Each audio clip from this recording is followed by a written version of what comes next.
Muy buenas, como una vez más, en los programas de Vértice. Hoy venimos ni más ni menos que a explicar la nueva transformación de las guerras. Como bien decía Marx, la guerra, como tal, o la violencia, es la partera de la historia. Y como buena partera de la historia, a lo largo de esta hay evoluciones que se perciben con las nuevas transformaciones sociales, las nuevas transformaciones tecnológicas, técnicas, que llevan a su vez a una especie como de metamorfosis de las propias formas de hacer la guerra en el mundo. Con los diferentes dominios que actualmente se aplican en estas teorías, como son el dominio de la tierra, el dominio del mar, el dominio del aire y recientemente el dominio del cosmos y aún más recientemente el dominio del ciberespacio, nos podemos ver ni más ni menos que en una guerra total y absoluta, como siempre, fundamentada en el propio concepto de globalización. Aquí venimos ni más ni menos que hablar de la nueva conceptualización que se hizo tras la caída de la Unión Soviética, como son las guerras híbridas. Las guerras híbridas, que no es tan solo un nuevo concepto, no es una nueva forma de hacer la guerra, sino también es una nueva forma de conceptualizarla con los diferentes planos que hemos hecho mención antes. Para todo ello tenemos a Enrique Refollo, un estudioso de dicho tema como de tantos otros. Muy buenas, Enrique, ¿cómo estás? ¿Qué tal te encuentras esta mañana? Muy buenas. Muchas gracias por la invitación, por supuesto. La primera, espero que de unas cuantas. Hombre, por supuesto, eso, vamos, que duda cabe. Pues bien, Enrique Refollo es politólogo, es politólogo especialista en temas de Rusia, espacio geopolítico euroasiático y asuntos militares, ¿no? Además es traductor al español de numerosos artículos y libros de geopolítica, cibergeopolítica, guerras híbridas, de todo el mundo. Podemos mencionar incluso que es autor de Alexander Dugin, de Andriy Korybko, de Leonid Savin, de Dongu Perisek, este último es un geopolitólogo turco, y además ha escrito un libro que se llama Esbozos de Historia Política Rusa y otros textos geopolíticos. Ha colaborado en el libro Siria, la guerra interminable, con, por cierto, nuestros compañeros Juan Antonio Aguilar y Carlos Paz, curiosamente. Y el destacado ensayo colosal, que yo siempre digo que es un tratado de geopolítica, como es Aquí nunca amanece en paz. Además ha escrito artículos para el Centro de Análisis Cateón, o Catechón, es que, O Catejón. Catejón, perdón, es que perdonen ustedes mi mal lectura de otras lenguas, geopolítica.ru y el Journal of Eurasian Affairs. Menos mal que lo he dicho bien, si no me mata aquí la anglosfera. Pues bien, con esta forma introductoria que le hemos dado a nuestro invitado, queremos ya ir al cuello, a la yugular de la cuestión. Ante todo, antes que para empezar, les enseño aquí los libros.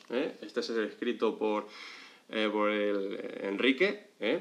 Es una portada genialísima, editado por Fides también. Y Aquí nunca amanece en paz. Como veis, es un grueso ensayo sobre geopolítica, guerras híbridas, cuarta teoría política, económica, geografía militar. Es increíble. Yo se lo recomiendo a todos porque fue uno de los pilares que a mí me llevaron en buena parte a interesarme por esta cuestión, incluido también los ensayos de Pedro Baños, que como siempre hay que tirar por lo nacional y autóctono. Pues bien, te dejo a ti prácticamente el programa, así que yo me dedicaré directamente a escuchar, que como siempre es un placer poder escucharte. Y vamos directamente al concepto de guerra híbrida. ¿Qué es? ¿Es nuevo? ¿Es algo viejo? ¿Una nueva conceptualización? ¿O tan solo son nuevas formas de decir lo mismo en diferentes épocas de la historia? Tiene un poco de todo, por supuesto. Lo que podemos ver en principio es que el concepto de guerra indirecta ya aparece desde varios milenios atrás. Por ejemplo, en la misma obra de Sun Tzu, que siempre menciono ahí en los libros, porque él habla de que la guerra indirecta es el mejor método para conseguir una victoria de antemano. Parte de conocer a tu enemigo y conocerte a ti mismo, de apuntar a la disensión, a la mente del enemigo, a crear, digamos, a crear brechas entre los habitantes, los gobernantes y también los países. De hecho, en la misma obra de Sun Tzu, él habla de que, por ejemplo, vencer y conquistar en todas las batallas no es la excelencia suprema, sino que la excelencia suprema consiste en quebrar la resistencia del enemigo sin luchar. Es decir, ese ataque no de una forma directa, no empleando los medios militares de forma directa, sino empleando otros recursos. Es decir, por un lado tenemos que en la historia esto ya es algo que existía. La diferencia, como tú avanzaste queriendo o sin querer al principio, es que antes existían dominios del mundo real, del mundo natural, que existen por sí mismos, aunque no haya humanos. Los humanos nos limitamos a usarlos, como es la tierra, mar, aire y cosmos. Si quitas a los humanos, son dominios, son espacios que siguen existiendo. La diferencia aquí, con todo lo anterior, con los milenios de historia, es que tenemos el ciberespacio. Y el ciberespacio no es simplemente un añadido último, sino es el gran añadido, porque no es que sea el quinto de una serie de 4 elementos anteriores, sino que es un espejo, un reflejo donde todo lo que se manifestaba en tierra, mar, aire y cosmos tiene, disculpen, tienen su reflejo es que todavía llevo 2 meses de tos horribles. No te preocupes. Desde que empezó toda esta situación en febrero ha sido hablar sin parar. Pero bueno, a lo que quería referirme. Básicamente el mundo real está compuesto por 4 cosas y el ciberespacio no es un quinto aquí, sino es literalmente un espejo que se une a todo. Un espejo a través del cual puedes afectar a cualquiera de los dominios del mundo real y que esos dominios del mundo real también tienen su reflejo en el ciberespacio. Es decir, es ese espejo que está sin estar. ¿Por qué? Porque no es natural, no es algo que exista por sí mismo, es algo que existe a través de las creaciones humanas, es decir, de teléfonos, de ordenadores, de, digamos, el sistema, la tecnología física a través de la cual podemos realizar esa comunicación, pero por supuesto esa comunicación no es simplemente a través de aparatos sin más, sino a través de lo que esos aparatos contienen. Es decir, esa geografía del ciberespacio, que en los años 90, por ejemplo, cuando esto empezó a desarrollarse, eran básicamente plataformas, correos electrónicos, chats, una comunicación que si bien era absolutamente revolucionaria y transformadora en el mundo, porque cambiaba 2 elementos, la distancia y el tiempo. Aquello desaparecía. Podías estar, de hecho, podemos estar haciendo este programa desde cientos de kilómetros de distancia y luego terminamos y seguimos haciendo otras cosas, pero si no tuviéramos eso, tendríamos que ir a un punto medio, o tú venir a donde estoy yo, o yo ir a donde estás tú, y eso significa, pues, ¿cuánto? 8, 9, 10 horas de transporte para allá, para acá, y eso significa que en ese día ya no vas a hacer más, solo vas a ir, a hacer y volver. Pero el ciberespacio lo que permite es que tú estés haciendo esto, luego lo puedan ver muchas otras personas porque queda grabado y lo puedan ver desde cualquier parte del mundo. Esto como modo de ejemplo básico de lo que permite el ciberespacio, de un modo también positivo, ¿no? Bueno, estamos haciendo conferencias, hay muchos programas, muchas cosas interesantes, pero por supuesto esto tiene también sus puntos negativos. Yéndonos por la historia del ciberespacio y su uso masivo en la sociedad. En el siglo XXI nos encontramos con que de las plataformas pasamos a las redes. Es decir, la geografía del ciberespacio cambia, pero no cambia por sí sola, cambia por las construcciones tecnológicas, lo que creamos los humanos. Y lo que antes se usaba en los 90 se deja de usar para pasar a usar otra cosa. Por eso las redes sociales también permitían, digamos, otro cambio revolucionario en las comunicaciones entre toda la humanidad. Y es que, si bien las plataformas permitían una comunicación más punto a punto, uno a otro, en las redes sociales permite una interacción masiva en red, en tiempo real. Es decir, que nos podemos estar comunicando entre múltiples personas a través de esas múltiples redes sociales y eso significa una intensificación de las relaciones que pueden afectar a elementos del mundo real. Por eso, estos son los fundamentos básicos que entender. No es que las guerras híbridas sean algo totalmente nuevo, sino que es algo que ya se utilizaba, esa guerra indirecta, esa guerra en la mente, pero claro, antes había una cuestión irrefutable de espacio y tiempo. Ahora es muy distinta. Ahora una persona puede estar haciendo lo que antes hacían 10 espías en el terreno, pero una persona ahora lo puede estar haciendo a través de las redes sociales. No me invento nada, es una cuestión de investigación sobre fuentes abiertas, que eso a muchos, sobre todo en la OTAN, les encanta hacer. ¿Por qué? Porque básicamente la gente vuelca su vida en las redes sociales, en Internet, en todos los medios que la tecnología permite, en todos los medios de moda que se utilizan. ¿Por qué? Porque son puntos de encuentro, aunque sea en el ciberespacio. Pero a través de la tecnología es casi como estar en persona, porque los efectos también se notan mucho en la persona. Por ejemplo, también las campañas de boicot o de sabotaje a empresas, a personas, etcétera, es algo que puede empezar en el ciberespacio, en algo aparentemente difuso y ajeno, pero luego tienen un impacto real muy importante. Esto, para decirlo, la relación entre la realidad y ese mundo espejo, por así decirlo.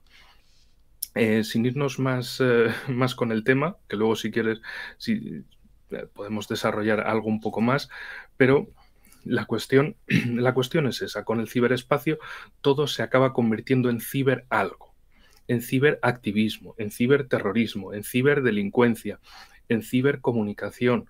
En definitiva, al desaparecer el tiempo y la distancia como la conocíamos y al haber esa capacidad tecnológica para relaciones sociales muy intensas a través del ciberespacio, tenemos que es un tablero de juego como tal, un tablero revolucionario que lo cambia todo, a través del cual no es necesario mandar operaciones militares como tal, operaciones de información, etcétera. No es necesario que haya una potencia extranjera creando medios de comunicación impresos en papel que haya que repartir, etcétera, etcétera, sino que lo pueden hacer desde sus países con páginas web en otros países, enviando información por redes sociales, centrándose, segmentando a población objetivo de otros países, es decir, haciendo esa guerra cognitiva de antes, pero ahora con un medio que tiene unas capacidades muchísimo superiores, unas capacidades inimaginables hasta un siglo atrás, porque básicamente esto es un desarrollo sobre todo a partir de la década de 1970. Entonces, bueno, lo que tenemos es esos cambios constantes en la superficie para operaciones de influencia, de comunicación, de injerencia. Por supuesto, cada uno lo llama como quiere, por supuesto, pero en fin, al final es comunicar, es influir, es también intervenir si se hace de una forma mucho más agresiva, que eso, por supuesto, lo hemos visto en muchos casos por el lado de Estados Unidos, básicamente, porque anteriormente se dedicaban a, bueno, si hay un país que ha votado mal a un gobierno que está haciendo cosas que no interesan, pues invasión directa. Pero el problema de una invasión directa es, por un lado, el coste militar, pero sobre todo el coste mediático, porque en mi opinión a Estados Unidos no le importa tanto el coste militar, como se puede ver con el trato a veteranos o exmilitares, sino que sobre todo es el coste mediático, porque al final eso afecta a la influencia política, a la influencia cultural, a rechazo o aceptación de las modas nuevas de Estados Unidos que quiere aplicar a otros países. En definitiva, el coste mediático. Pero ¿qué pasa? Que desde el punto de vista mediático, desde el punto de vista del ciberespacio, se puede hacer lo mismo que antes de formas más directas, pero sin tener todos esos costes asociados. Por otro lado, también es una manera de que con la misma cantidad de agentes de influencia pueden llegar a mucho más, porque se dedican a atacar a través del ciberespacio. Lo podemos ver actualmente con la guerra en Ucrania, como desde el lado estadounidense pululan por todas partes campañas mediáticas para condicionar a la gente a un relato muy concreto, lo cual es algo que han hecho en otros casos anteriores, como por ejemplo la guerra de la guerra de Irak de 2003, fue un caso muy importante. También intentaron meter algunas cosas de esas, pero ¿qué pasa? Que el ciberespacio como tal no estaba tan intensamente desarrollado y utilizado como en la actualidad. Pensemos que en 2003 los teléfonos móviles pues eran teléfonos, servían para llamar y mandar SMS y listo. Ahora un teléfono es Un ordenador. prácticamente un ordenador portátil. Tiene cámara, tienes música, tienes vídeos, o sea, tienes entretenimiento, tienes redes sociales y bueno, también funciona como teléfono a veces, aunque casi el teléfono se use de menos porque, y con esto quiero mencionar, pues por ejemplo, aplicaciones como Telegram o WhatsApp que tienen servicio de llamada, es decir, que un teléfono al final se ha convertido, bueno, en que lo llaman teléfono, pero que lo que menos hace es esa vieja utilidad. ¿Y esto por qué es? Porque básicamente los cambios tecnológicos han cambiado esa superficie del ciberespacio, esas herramientas tecnológicas que nos permiten conectarnos a la a la cibergeografía. Entonces, para resumir esta cuestión, lo que debemos tener en cuenta es que en el ciberespacio todas las fronteras como tal, lo que antes eran cosas concretas, espacios concretos, todo desaparece, desaparece el tiempo y el espacio, puedes estar, muy entre comillas, claro, estar en el ciberespacio de otros países, entrar en esa influencia de aquellos lugares, aquellos puntos de encuentro del ciberespacio para otros, pues por ejemplo, redes sociales de moda que tengan grupos concretos, que compartan información, que investiguen información, que analicen, etcétera, etcétera, pues son lugares donde unos querrán entrar para influir, otros querrán cerrarlos, etcétera, etcétera. Es decir, lo que antes era en la calle, lo que antes requería pues es un desplazamiento a través de distancia y tiempo, ahora es todo una cuestión muy directa, muy intensa, que cambia día a día, hora a hora. ¿Por qué? Porque tenemos esa opción de que lo que antes se invertía en viajar, ahora ya no se invierte en viajar. Y por otro lado, y con esto termino, la cuestión de la identidad, que es muy importante. Los perfiles falsos, los bots, todas esas cuestiones, en la vida real pues es difícil, por mucho que algunos canales de televisión españoles quieran mostrar que los programas informáticos son una persona de la vida real, no, un programa es un programa y una persona es una persona.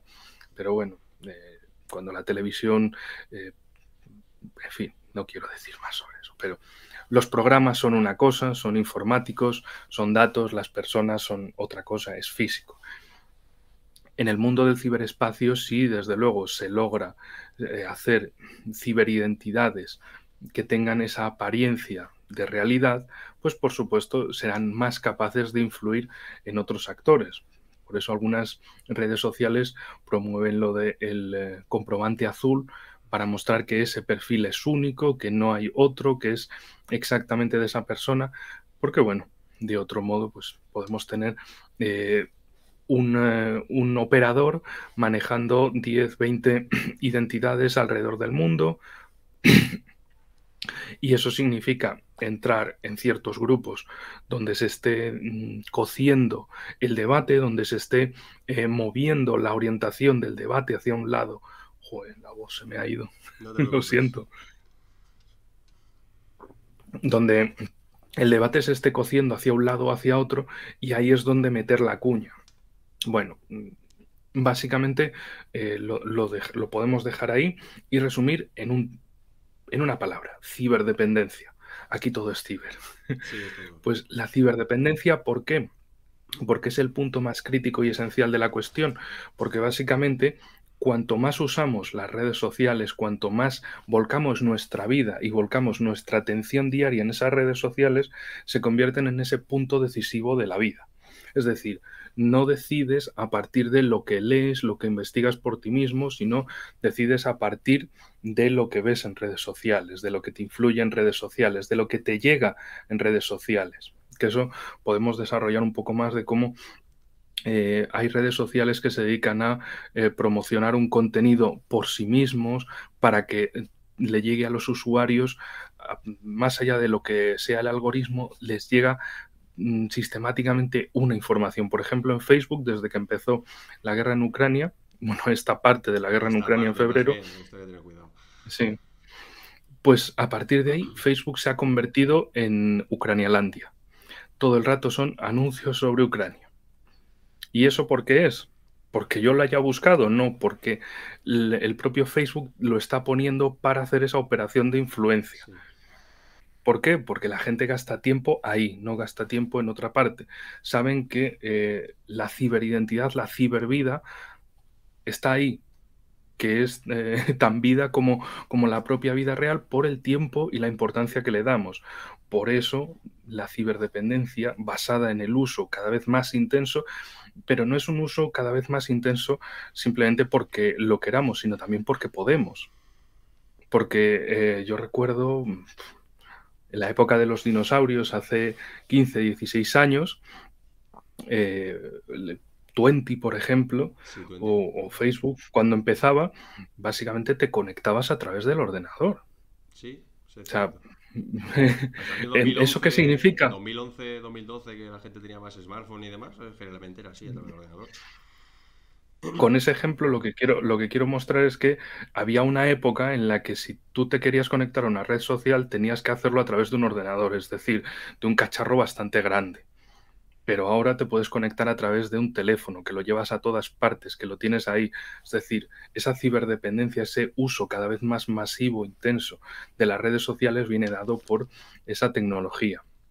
Pero bueno, si quieres nos podemos poner a hablar de cómo se hace una guerra híbrida, que creo que es la parte más interesante del tema, ya que hasta aquí lo que tenemos es, existían las guerras indirectas, lo que tenemos ahora es el cibermundo, que lo cambia todo, el ciberespacio, y el uso de estas guerras indirectas, de estas guerras basadas en unos patrones que ahora veremos, viene dado sobre todo por Estados Unidos, que necesita seguir interfiriendo en el mundo, pero por otros medios que sean de menor coste militar y también de menor coste mediático de la opinión pública hacia Estados Unidos y que las cosas parezcan no una injerencia estadounidense, aunque bueno, hay detalles que luego veremos que lo Sí. muestran claramente, pero que sobre todo sirvan para enmarcar la situación de modo que sea una revolución plausible e interna, espontánea, Espontánea, popular, exactamente. sí, dentro de un país. Y que, bueno, si acaso Estados Unidos va allí a apoyar un poquito, a llevar galletas, lo que sea, por decir, a ver, es que nosotros estamos apoyando esto, pero es una cosa totalmente genuina de esta gente, no tiene nada que ver con nosotros. Tenemos el ejemplo en 2013-2014 con el señor John McCain apoyando a la llamada revolución de color del Euromaidán. O sea, lo tenemos ahí. Victoria Nuland también, secretaria adjunta del Departamento de Estado para Asuntos Euroasiáticos y Europeos, también de Estados Unidos.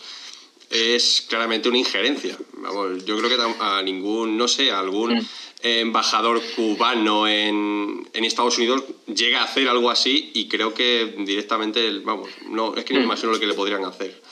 Pero generalmente así. Bueno, de eso te puedo dar ejemplos porque precisamente en marzo se formó en México un grupo de apoyo a Rusia que lo conformaban diplomáticos, políticos de varios partidos y bueno, la respuesta, eso por la mañana y la respuesta directamente en la misma tarde del embajador estadounidense en México es que Estados Unidos no iba a permitir ningún acercamiento de Rusia con México. Es decir, ellos quieren que haya unas líneas rojas para sí mismos, pero luego los demás que no las tengan. Es ahí también un tema de hipocresía fundamental en todo ello, que también lo vemos ahora con el caso de China y las Islas Salomón, donde China firma un convenio, un acuerdo para, según dicen desde Australia y Estados Unidos sobre todo, muy alarmados, para construir bases militares en las Islas Salomón, que a lo mejor a los que nos escuchan no les suena de nada esto de Islas Salomón, que es eso. Bueno, la isla principal es la de Guadalcanal, que a lo mejor les suena más por una batalla en la Segunda Guerra Mundial muy importante. Bueno, pues a partir de ahí, claro, China firma ese acuerdo con las Islas Salomón, protección mutua, colaboración mutua, etcétera. Australia y Estados Unidos dicen que no, que eso es una línea roja, ya abren la puerta mediática a justificar una intervención, porque eso es que China esté demasiado cerca de ellos. Pero claro, no se dan cuenta de esa hipocresía al señalar que ellos tienen líneas rojas, pero los demás no tienen derecho a tenerlas. Y además que llevan... Nadie tiene... Disculpa. No, no, sí. Lo que va a decir que... Hubo ahí un entrecorte. No te preocupes. Iba a decir que también esas líneas rojas tampoco se vieron con la separación entre Corea del Sur y Corea del Norte, con el paralelo 44, si mal no recuerdo, donde Corea del Sur no es ni más ni menos que un país ocupado por tropas estadounidenses y que la soberanía de Corea del Sur está cercenada completamente por la autoridad presidencial que haya en Washington. Y esto también es algo a tener en cuenta en cuanto a paralelismo de cómo funciona la hipocresía dentro de la esfera geopolítica. Para que más o menos se sobreentienda. Siempre ponían con la cuestión de Ucrania el ejemplo claro de la crisis de los misiles del año 62 con Cuba, de cómo misiles soviéticos, precisamente La Habana en pleno ejercicio de su soberanía defensiva, pues puso misiles de carácter soviético en sus islas. ¿Y cuál fue la respuesta de Estados Unidos? Una crisis en la zona del Caribe, una auténtica crisis que fue mediática, que poco más se estaban alertando a los estadounidenses que iban a caer bombas nucleares sobre Estados Unidos. Y curiosamente, poquitos años atrás, fueron ellos los que bombardearon Hiroshima y Nagasaki. Es decir, para que más o menos nuestros seguidores vean la grandísima hipocresía que existe, claro que sí. Sí, bueno, con ese tema precisamente... El tema de Cuba es algo que también le han recordado bastante desde diferentes medios no occidentales a Estados Unidos y a sus súbditos en Europa, y es que básicamente ellos querían que se respetase de cualquier forma y amenazaron con una guerra nuclear si no se respetaba esa línea roja que es nada de misiles soviéticos en Cuba. Luego, bueno... En fin, los soviéticos también dijeron, vale, pues sacad lo vuestro de Turquía también, porque es lo mismo para nosotros, y llegaron a ese acuerdo. Pero la cuestión es que en el mundo actual Estados Unidos sí quiere tener líneas rojas, sí habla de la soberanía de los estados cuando le conviene. Cuando no le conviene, bueno, no, aquí... que los rusos están, por ejemplo, como en enero del 22, diciendo... bueno, pues si Ucrania y Georgia son países tan soberanos para elegir alianzas, seguro que no pasará nada si Venezuela, Cuba y Nicaragua también eligen soberanamente una alianza militar con Rusia. No, Estados Unidos y Blinken en particular saltó como un rayo colorado diciendo que era intolerable, que no iban a permitir jamás eso. Sí. Luego también acuérdate de lo que comentaba sobre México. En definitiva, que ellos sí quieren que haya líneas rojas, sí quieren tener su patio trasero despejado de, entre comillas, injerencias externas, pero luego, por supuesto, cuando otros países dicen, no, a ver, esto de Estados Unidos, Reino Unido, Canadá, armando a Ucrania, posicionándola contra Rusia, impulsándola contra Rusia, fomentando ese nacionalismo nazi ucraniano contra Rusia, pues... oye, esto no. Y Estados Unidos, no, es que esto es soberanía, esto tal y cual. Dice, y luego, claro, es de, bueno, pues si esto es soberanía, os vamos a dar soberanía de la misma. Pero cuando se la devuelven a ellos, ay, no, esto está muy feo. El otro caso, el otro lado es Taiwán. Sí, o la antigua República de China, de la China nacionalista.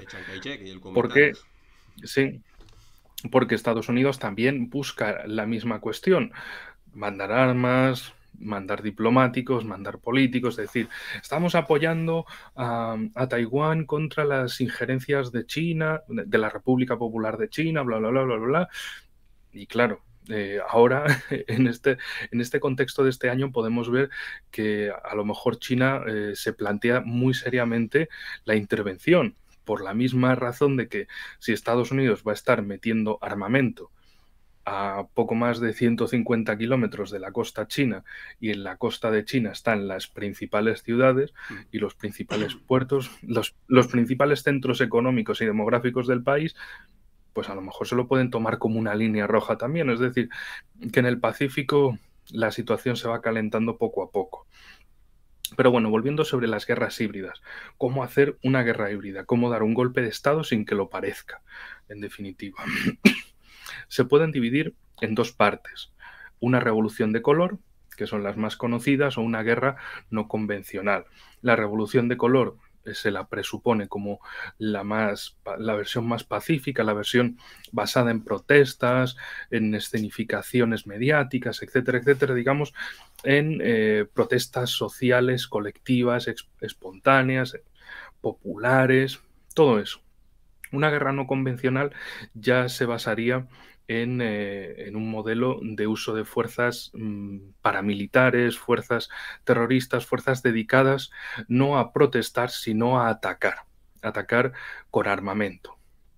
El orden normalmente suele ser primero una guerra, una revolución de color, una protesta, e ir escalando las tensiones en la protesta, las acciones en las protestas, y si eso no sirve para el objetivo de cambio de régimen o de alteración o de reinicio de régimen, pues entonces una guerra no convencional, pasar a las armas directamente para ver si de ese modo son capaces de derrocar al gobierno objetivo.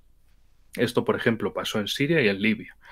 En el caso de, en el caso de Libia, tuvieron éxito, acabaron derrocando y asesinando a Gaddafi y dejando el país sumido en 11 años de guerra civil. En el caso de Siria fue distinto porque el gobierno aguantó y entonces esa guerra no convencional se fue intensificando con la llegada de nuevos grupos terroristas a la zona, hasta llegar incluso el mismo Estado Islámico, que bueno, la alianza Rusia, Irán y Siria se encargaron de barrerlos del mapa.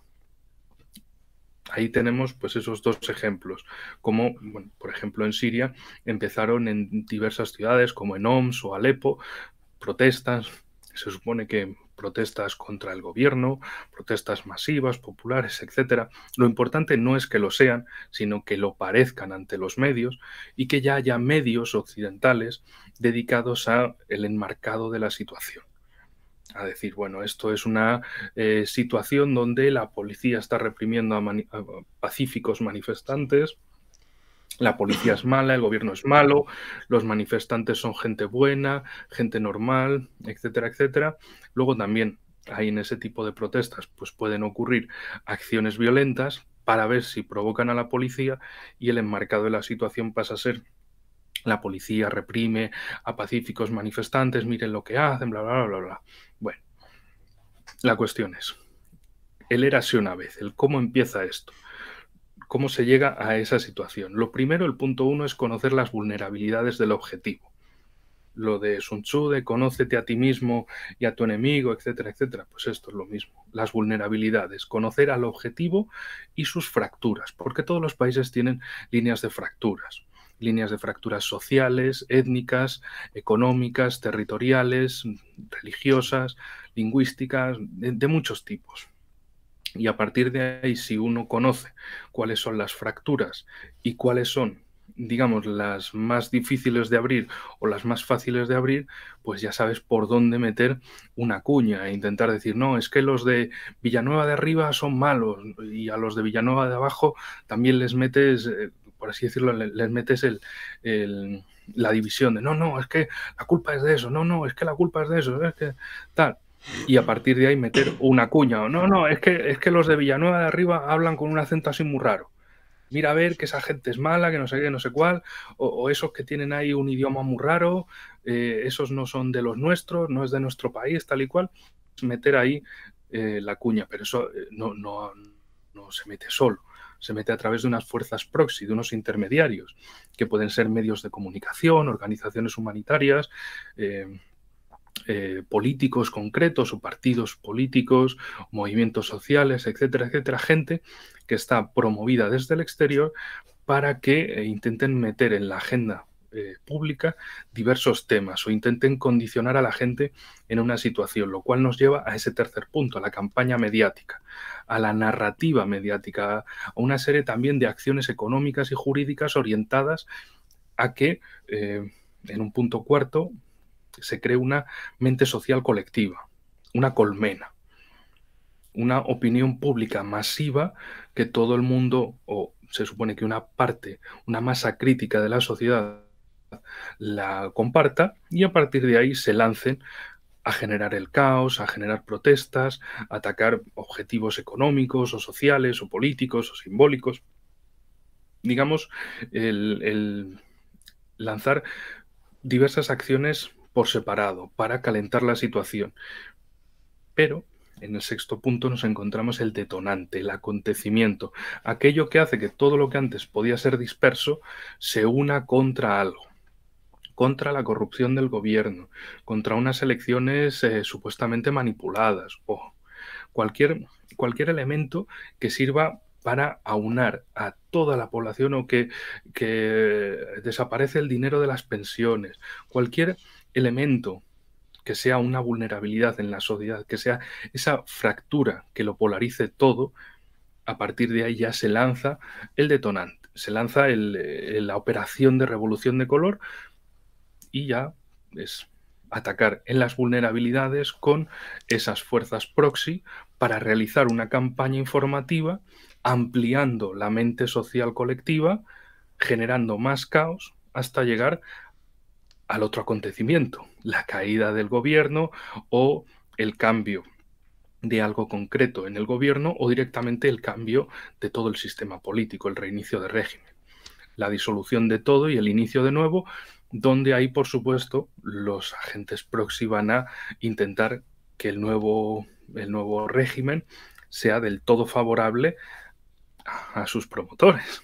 Por supuesto, solo faltaría, ¿no?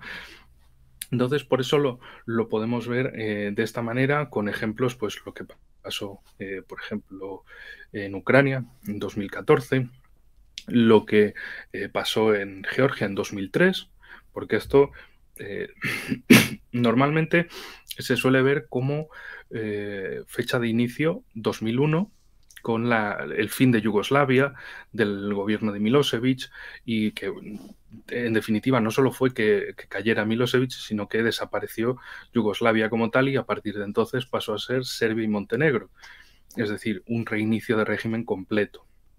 Y siempre el propósito final es poner a los que más favorezcan a la agenda del promotor, poner gobiernos títere, en definitiva.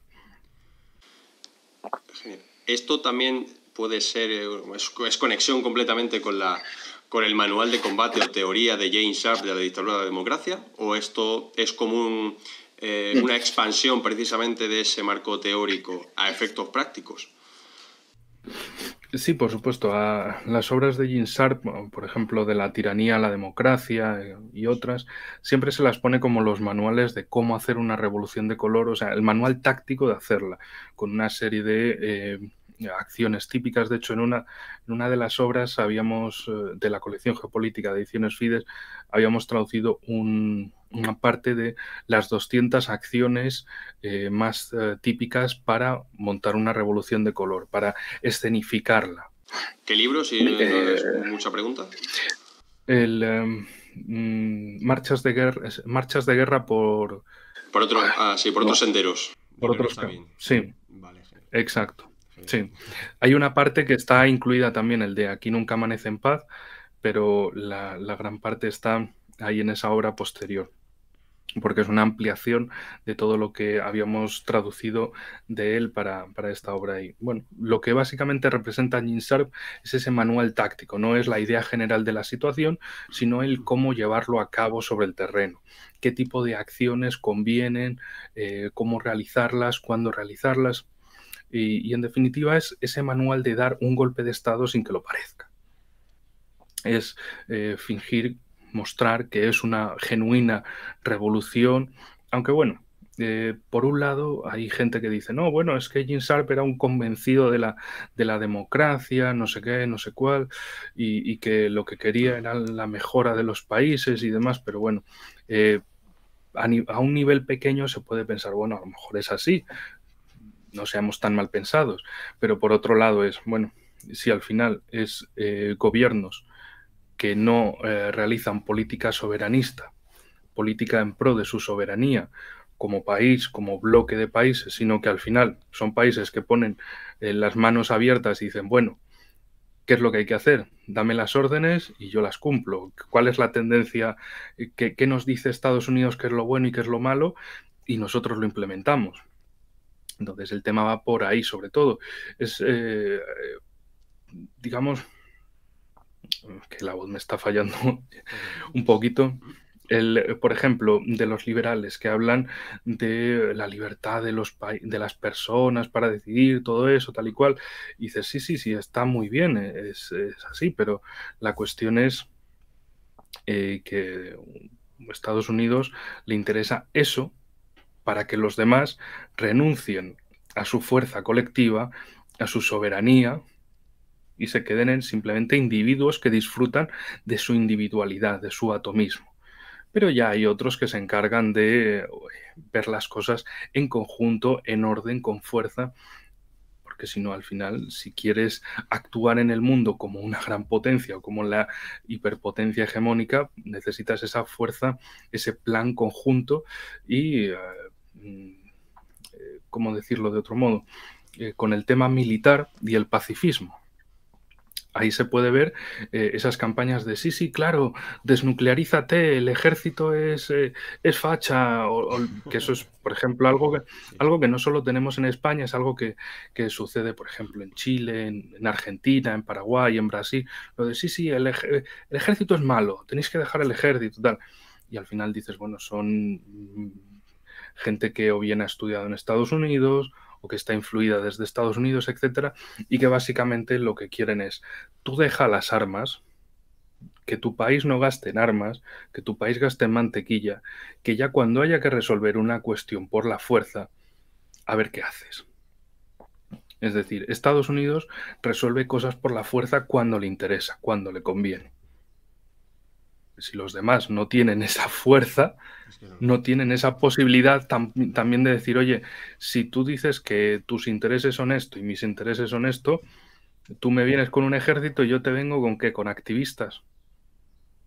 Con activistas contra tu propio país. Es decir, es también una guerra híbrida, no es solo planteable o no es solo como un objetivo de hay que fijarnos en conseguir esto ahora y lo vamos a lanzar y tal, sino en implantar también estas semillas para que en caso de que un día se necesite, lanzar a todos esos proxies a una campaña informativa descomunal y acabar barriendo un gobierno que diga, pues qué sé yo, no, pues no vamos a aceptar más injerencias británicas en Gibraltar, en el Estrecho o en la zona de Malvinas para Argentina, etcétera, etcétera. ¿Qué pasa? Que si no hay esa fuerza colectiva que impulsa un gobierno, ese gobierno al final va a caer. Y si no, o sea, es, dicho de otro modo, son amenazas, amenazas que se construyen con el tiempo, pero también son una oportunidad para repensar la situación, porque en primer lugar es conocer las vulnerabilidades del país, conocer cuáles son todas esas fracturas, cómo se han estado moviendo, quién las ha estado moviendo. También es conocer a ese tipo de grupos y pensar en cómo devolverles el golpe, en cómo devolverles una contrarrevolución de color. Eso, por ejemplo, sucedió en Rusia ya por 2012, si mal no recuerdo, cuando hubo protestas contra la reelección de Putin y demás.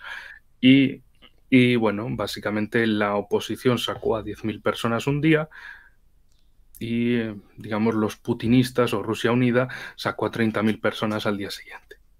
Y dijeron, bueno, ¿quién tiene más?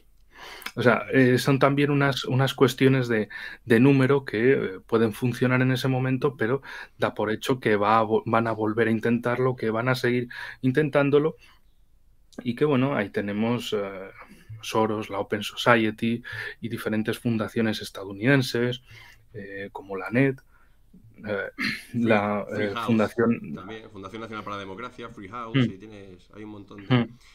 de La instrumentos. corporación Rand, la Exactamente. fundación Carnegie, Así es. eh, Whitehall, es decir, una serie de influencias por otros medios sin que lo parezca. que parezca que es una cosa social, es una cosa pues de gente normal y corriente, de que podría ser tú o yo, gente normal, que simplemente le preocupan ciertas cosas de la democracia, de los derechos humanos y tal y cual, pero al final es impulsar al país hacia intereses cómodos para Estados Unidos, que esos países se lleven algo bueno, entre comillas, pero luego en el fondo lo que es una sumisión geopolítica a otro bloque, que no sean países capaces de pensar y actuar por sí mismos, sino que acaben haciéndolo bueno, por otros. Y por eso es el objetivo de una guerra híbrida, es conseguir esos cambios de régimen cuando sea necesario, pero sobre todo, bueno, hay países que son objetivos prioritarios, como el caso de Ucrania, o esos casos anteriores que hemos visto, como Siria, como Libia, esos casos de, bueno, una intervención a estilo Irak o Afganistán es intolerable, no hay, no hay, es un gasto demasiado grande para ello, pero queremos hacerlo. ¿Cómo lo vamos a hacer? Que lo hagan otros, que lo hagan intermediarios, que se van a meter por esas vulnerabilidades, les damos apoyo por detrás, que eso también en la época Obama, en 2011 precisamente, habló de la estrategia del encabezar desde atrás, de que Estados Unidos iba a apoyar las cosas, es decir, esto mismo. Sí, sí, otros que empiecen, nosotros les damos apoyo y así parece que no somos nosotros, son otros. Nosotros simplemente apoyamos la democracia, el bienestar, la seguridad, todo eso. Y luego, bueno, yo me pregunto en qué medida la seguridad en Libia y en el Mediterráneo está garantizada desde el apoyo estadounidense. No lo parece, la verdad. En Ni absoluto. en Siria, ni en Irak, ni en Afganistán. 20 años de ocupación para irse corriendo de un día para otro y dejar abandonados a sus colaboracionistas de estos años a merced de los talibán y, bueno, en fin. Sí, y con Eso 100 también. y con un centenar de soldados españoles que han muerto allí para nada. Que eso también es bastante importante para lo que a nosotros respecta.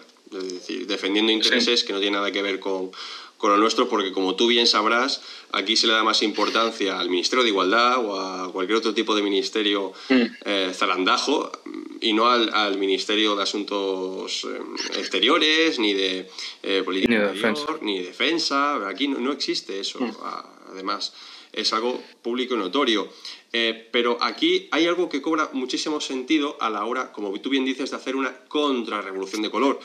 Pusiste el ejemplo de Rusia, de cómo supo contraponer 30.000 manifestantes pro-Putin a 10.000 manifestantes anti-Putin. Esto solo se puede ver, por cierto, en San Petersburgo y en Moscú, que es donde más se concentra la oposición como tal, pero que al fin y al cabo es una oposición totalmente acallada y más bien que acallada que es acallada por la propia población, es decir, están en contra. Ellos ya han sufrido el neoliberalismo, lo tenemos ahí con Boris Yeltsin, de cómo vendió la antigua Unión Soviética al extranjero, cómo la despedazó completo. Y aquí lo que cobra completamente esa importancia es lo que diría Andriy Korybko, la llamada al patriotismo cívico civilizacional, que es precisamente ese componente que le llevó al pueblo sirio a defenderse de la injerencia extranjera.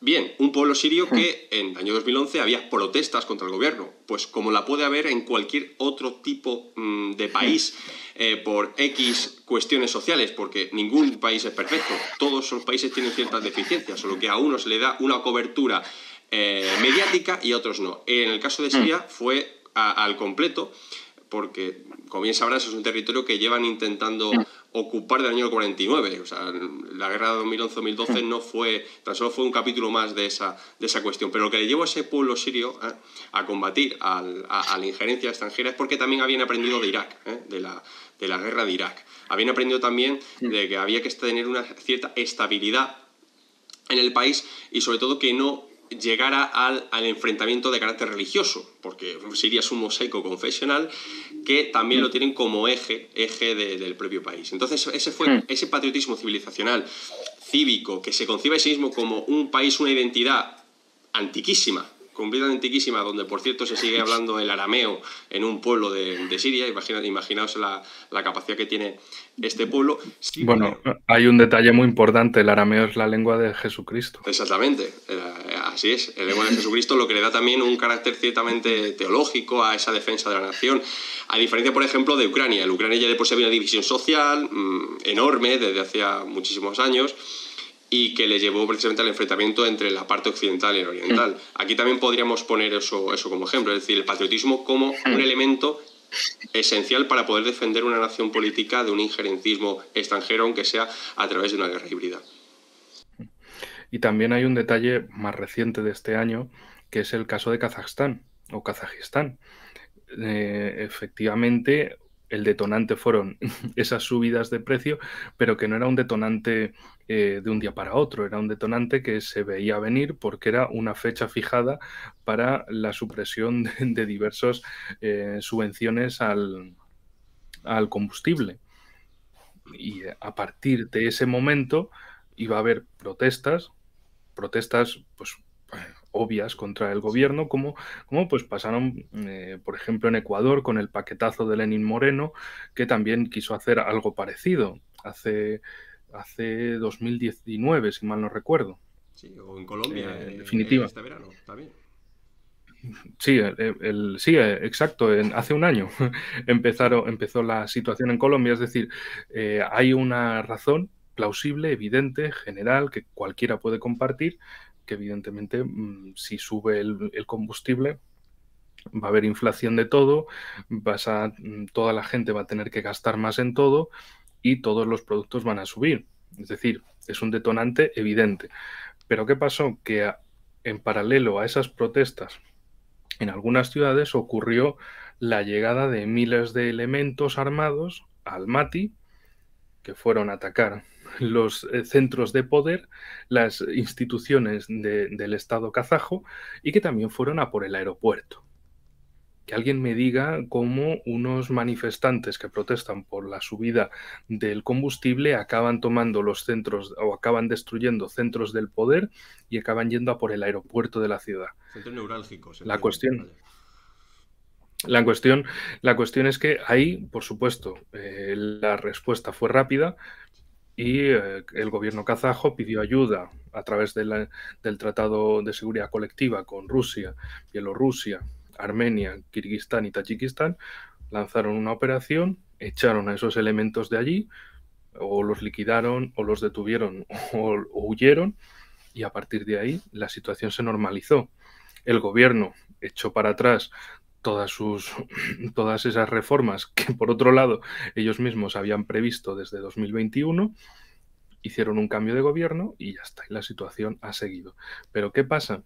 Que es el detalle de hay una situación real y hay esa situación artificial. Directamente, la revolución de color pasó en paralelo con una guerra no convencional. Es decir, esas protestas contra el gobierno, espontáneas se supone, pero también azuzadas por todos los medios y promovidas por medios occidentales, sobre todo, en un sentido de, no, es que es el gobierno de Putin, es que Kazajistán está en una ocupación por Rusia, es que no sé qué, es que no sé cuál, y al final el objetivo ahí lo que era no tanto el rechazo a esa subida de los combustibles, sino el ataque al final al objetivo real, que era Rusia, y hacer todo lo posible por crearle un problema. Pero querían ir tan rápido que a la vez que esa revolución de color metieron una guerra no convencional en Almaty, el gobierno se acojonó, pidió ayuda y se resolvió el tema en cuestión de días, literalmente. Y el país ha quedado normalizado. No ha habido esa situación como se desarrolló en Siria, como se desarrolló en Libia, dando lugar a una guerra no convencional en la cual todavía siguen estando. Libia está en una guerra civil sin visos de terminar.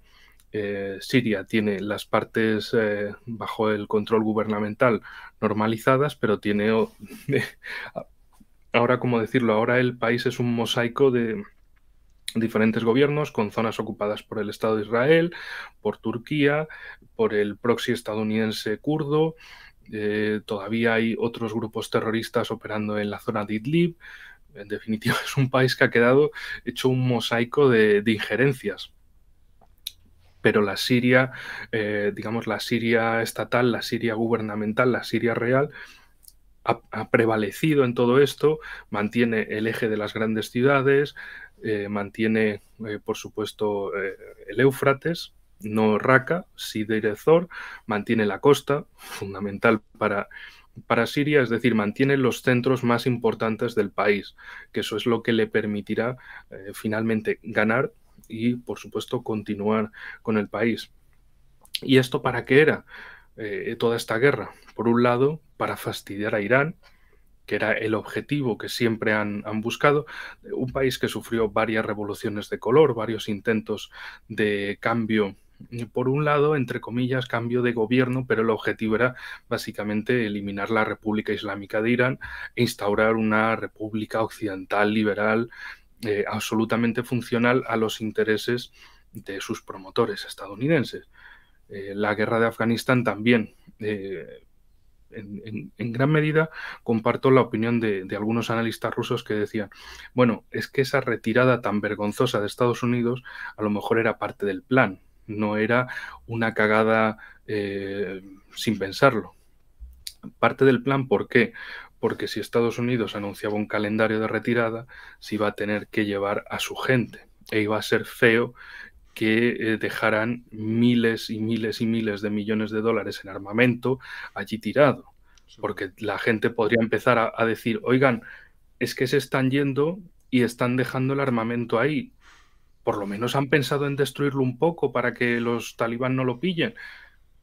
Eso serían hacer preguntas que no están bien. Pero si se van muy rápido, luego, es que se fueron tan rápido que los talibán, el país ha caído tan rápido, es que es culpa de los afganos que no han luchado, que no sé qué, y los talibán han pillado armamento estadounidense. La opinión de estos era, es que precisamente lo hicieron así de rápido para fijar la atención, fijar la narrativa, que esto la narrativa es lo más importante en la guerra mediática, en la campaña informativa. ¿Cuál es la narrativa dominante? La narrativa dominante es que ellos se fueron porque tenían ese acuerdo ya firmado con Trump, cumplieron el acuerdo, se fueron y punto. Y dejaron el país en manos de sus autoridades. Sus autoridades eran unos gañanes ineptos que huyeron, que dejaron tirados a su gente y bueno, pues ya, no es culpa nuestra, en definitiva. ¿Pero qué pasaba? Que si los talibán se decidían en ese momento a hacer una especie de Estado Islámico, segunda parte, más islámico que nunca, iban a ir a por Irán, o a Pakistán, o a Tayikistán, y le iban a crear problemas al final a los tres países euroasiáticos más importantes, China, Rusia e Irán. Al final, pues la acción de estos tres países fue de vamos a ver, vamos a calmarnos, vamos a relajarnos, no nos gustáis nada, pero tenéis el control del país, como la liéis y como, sobre todo, Rusia, bueno, estos tres países en realidad se centraron mucho en que el mensaje llegara a Kabul, de que no paséis de vuestras fronteras, por un lado. Y por otro, eliminad a todos los grupos terroristas que no sean vosotros, para que no haya amenazas secundarias y por una cuestión muy simple y se producía desde luego una situación muy extraña en Rusia, porque los talibán eran un grupo prohibido en Rusia y acabó habiendo una delegación del gobierno talibán yendo a Moscú para esas negociaciones. Es decir, estáis prohibidos pero permitidos, pero es que hay que negociar, es la realidad. Es esa situación también de cómo intentar desactivar una de estas bombas híbridas para que esa gente, mal que bien, digas, bueno, vais a cumplir una serie de reglas por lo menos hacia vuestros vecinos, ya que si vosotros sois los que tenéis el control del país, mejor que lo tenga o sea, mejor que tú puedas llamar a Kabul y te descuelgue el teléfono siempre la misma persona, que no estés llamando y unos días te lo descuelguen, otros días te respondan unos, otros, no sé qué, no sé cuál, y que haya esa inestabilidad, porque al final lo que buscan, sobre todo, proyectos de conectividad de China, sobre todo de Rusia, es crear esa estabilidad económica, estabilidad política y desactivar cualquier tipo de amenaza híbrida relativa a, bueno, escándalos políticos o económicos, y que a partir de ahí haya esa estabilidad y que sea más difícil, digamos, meter esa injerencia extranjera. Por otro lado, pues hay una cuestión que también, bueno, países como China lo han resuelto de un modo muy simple, y es Internet soberano.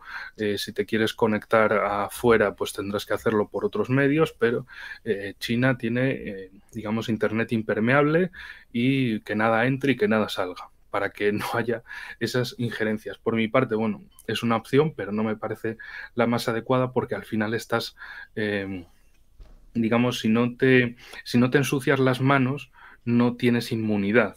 Y si te estás limpiando las manos todo el día, al final cualquier enfermedad te va a destruir. Enfermedades ideológicas en estos casos. Entonces, otros países lo que dicen es, bueno, pues si Occidente juega ese juego de mandar medios de comunicación a mi idioma, a ruso, para hacer operaciones de influencia aquí, pues yo también les voy a hacer lo mismo. Vamos a jugar a ese mismo juego. Y con esto, y no sé si tenemos ya, nos hemos pasado de tiempo de programa No te preocupes, ahí queda un poquito más. Ahora quiero abordar otra cuestión. Vale. Mientras, no te preocupes. Pues con el tema mediático, el tema de la guerra informativa, la narrativa y todo esto, se puede cerrar el país, o bien se puede decir, pues donde las dan las toman. Nos metéis medios de comunicación aquí que son básicamente el New York Times, pero que se llama The Moscow Times. Bueno, pues no pasa nada. Nosotros vamos a meternos, vamos a hacer medios de comunicación para devolveros la jugada y luchar esa guerra de narrativa.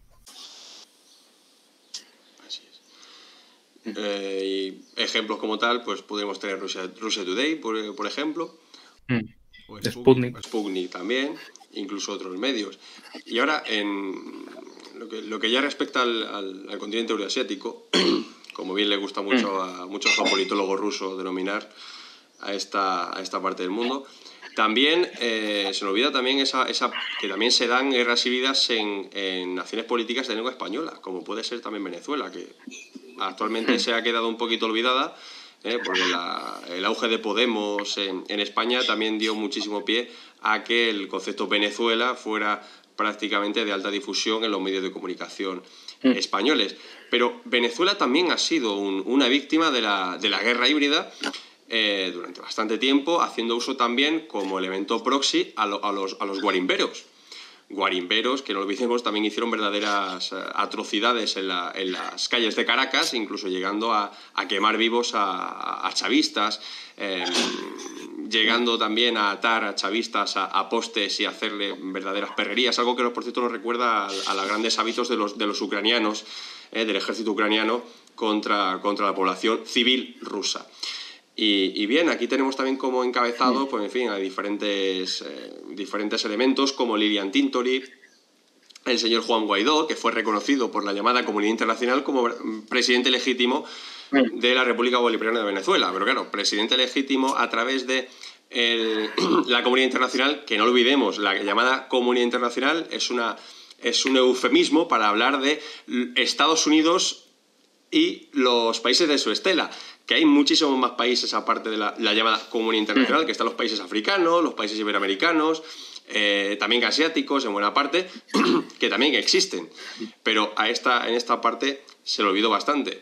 Y qué casualidad, un apunte que quiero hacer personalmente antes de que aborde la cuestión de Venezuela, que a mí de verdad siempre me ha interesado, y nosotros en Vértice la verdad que nos tiene bastante atentos, es que las guerras híbridas, si nos fijamos un poquito, siempre se hacen contra países que son enemigos acérrimos de la angloesfera. Es decir, que están en contraposición con los intereses mal llamados occidentales, que a su vez están liderados, aunque ya cada vez menos, por Estados Unidos y la OTAN. Y esto también es relevante mencionarlo, y con la cuestión de Hugo Chávez en Venezuela, más que nada. Bueno, ¿qué decirte? Ha habido bastantes intentos de revolución de color, incluso de guerra no convencional en Venezuela. Desde luego, pues es como tú lo has dicho, es básicamente esa guerra por otros medios, no hacer una invasión directa, sino que otro la haga. Por ejemplo, Ahí recuerdo la época durante la administración Trump, en la que prácticamente iba a haber invasión de Venezuela seguro. Cuando me preguntaron, yo dije, mira, Estados Unidos no se va a meter ahí, lo que va a querer es que los colombianos empiecen el trabajo y los brasileños luego se metan por otro lado, pero sobre todo que los colombianos se metan a hacer el loco por ahí. Cuando me hablaba con amigos colombianos me decían, ¿pero qué va a mandar Colombia? Colombia solo tiene fuerzas especiales, no tiene más, porque han hecho caso a Estados Unidos y ha desmantelado su ejército y solo le quedan fuerzas especiales para el tema de la lucha contra guerrillas y narcos. ¿Qué vamos a mandar? Y luego aquella famosa carpeta al revés de Kerry Bolton, donde decía lo de envíen 5.000 a Colombia.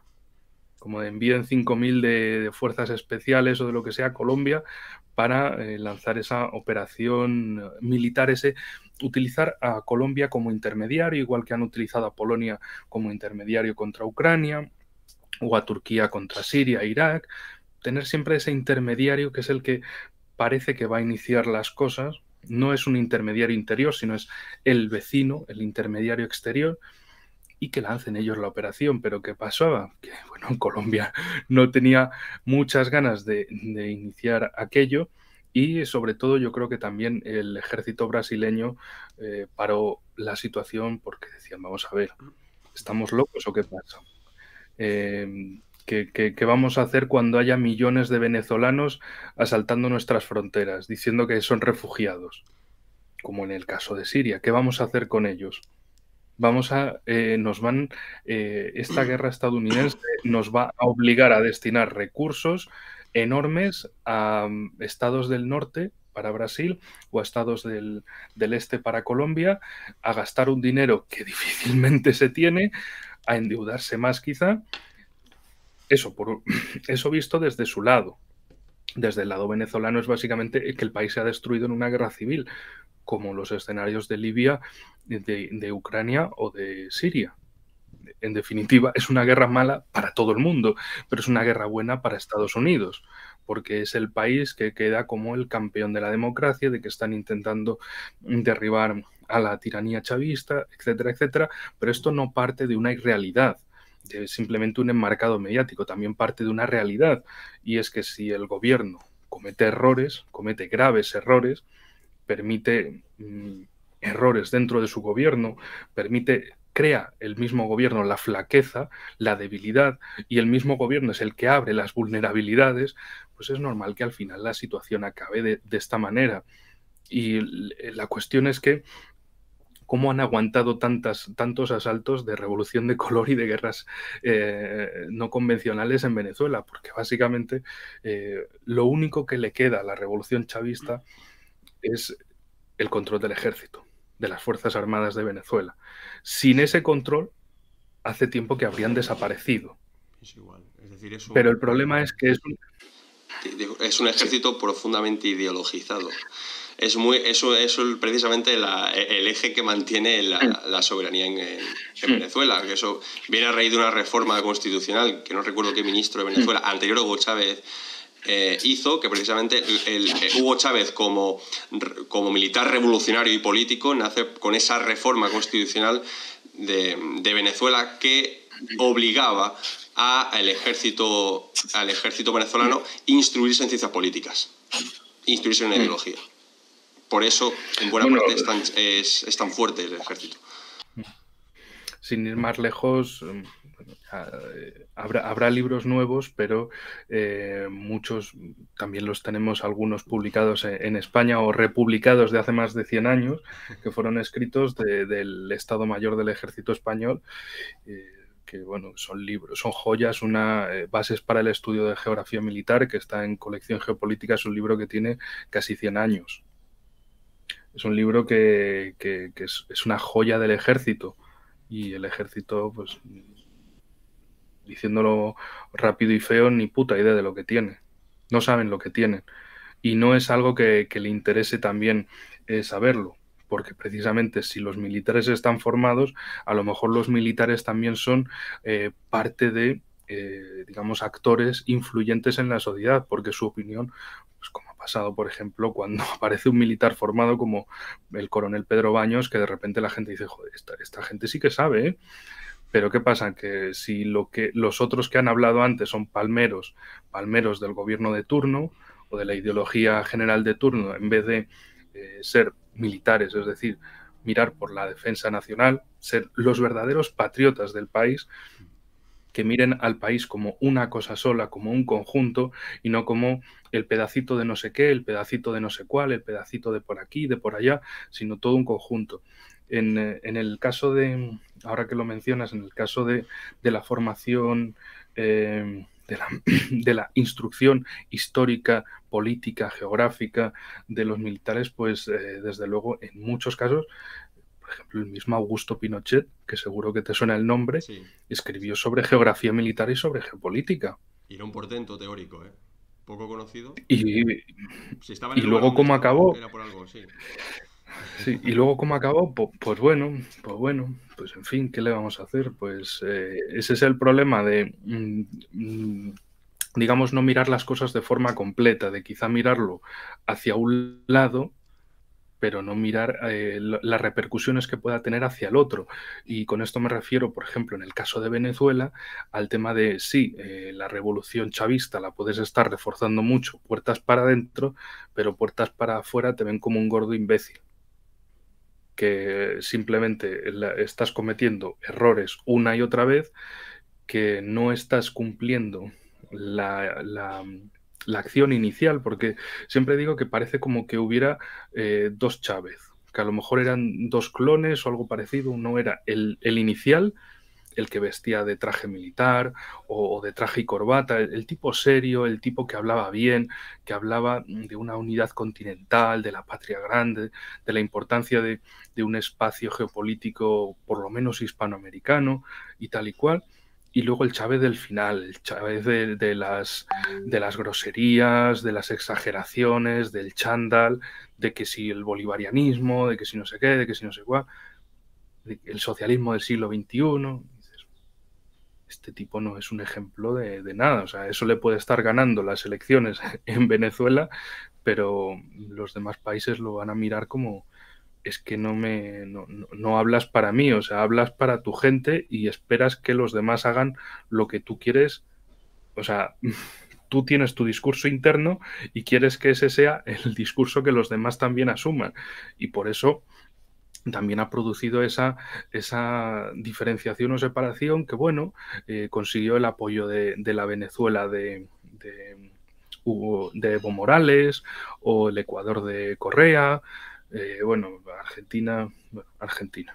Con Víctor, sí, Cuánto con la quiero Kirchner. y qué desastre. Sí, qué desastre. Sí, pero que al final sí, vale, hay países que los ha conseguido meter, digamos, en su eje, pero países que están más lejos todavía de su eje, como por ejemplo Colombia o Perú o Chile.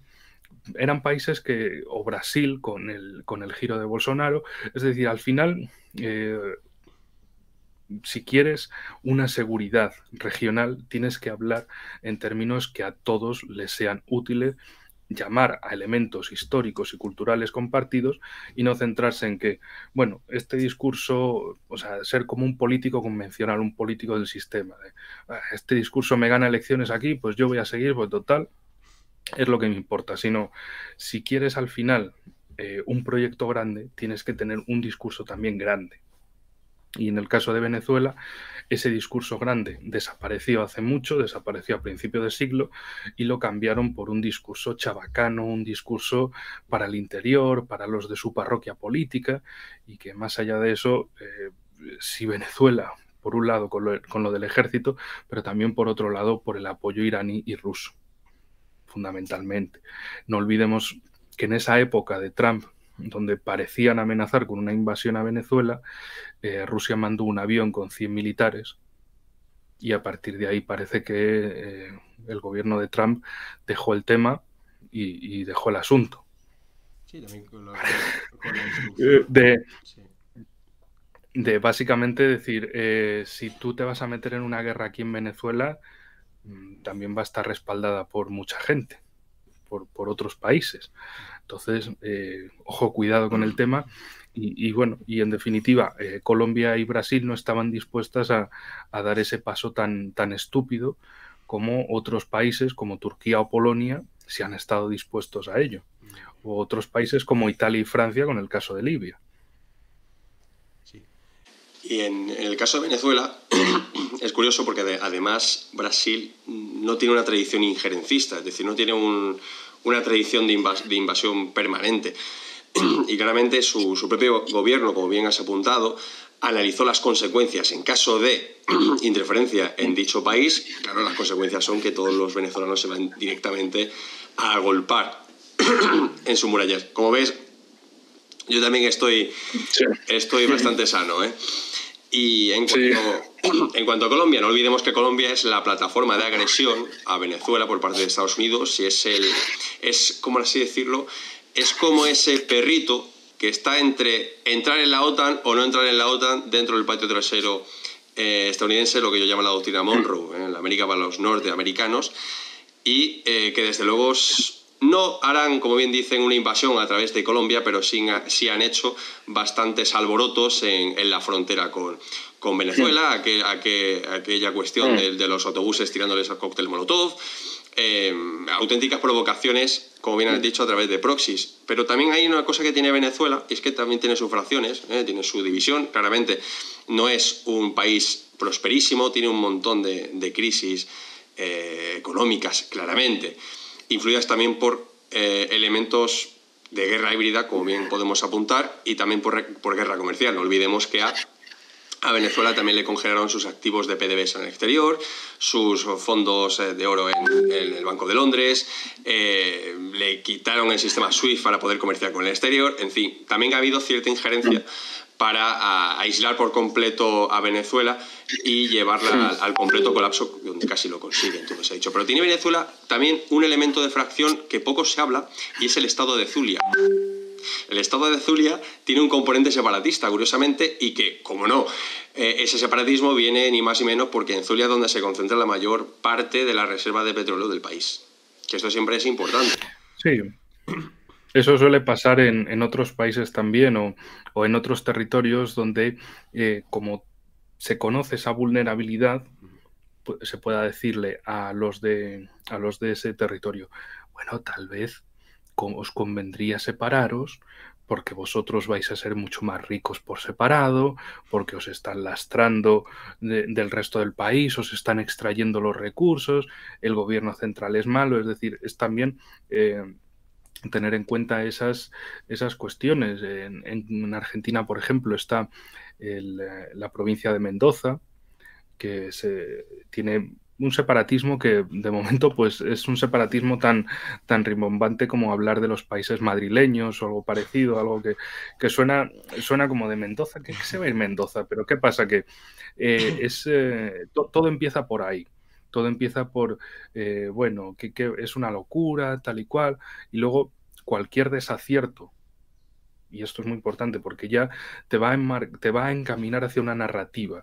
Cualquier desacierto del gobierno central puede ser aprovechado por elementos allí instalados y decir, veis, si es que el gobierno central es malo, gobierna contra nosotros, estaríamos mejor separados, autonomía por lo menos, independencia a lo mejor, tenemos todos los recursos, podemos ser de sobra suficientes por nuestro lado, etcétera, etcétera. Es promover ese fraccionamiento en todos los países, y esto es algo que en los países de Hispanoamérica sucede con todos, de estados o provincias que tengan esa capacidad de vivir de algo que produzcan, decirles, sí, vosotros estaríais mejor ahí por separado, porque el gobierno central es malo, en fin, al fin y al cabo es promover no solo el separatismo, que es lo evidente, sino promover la división, la ruptura.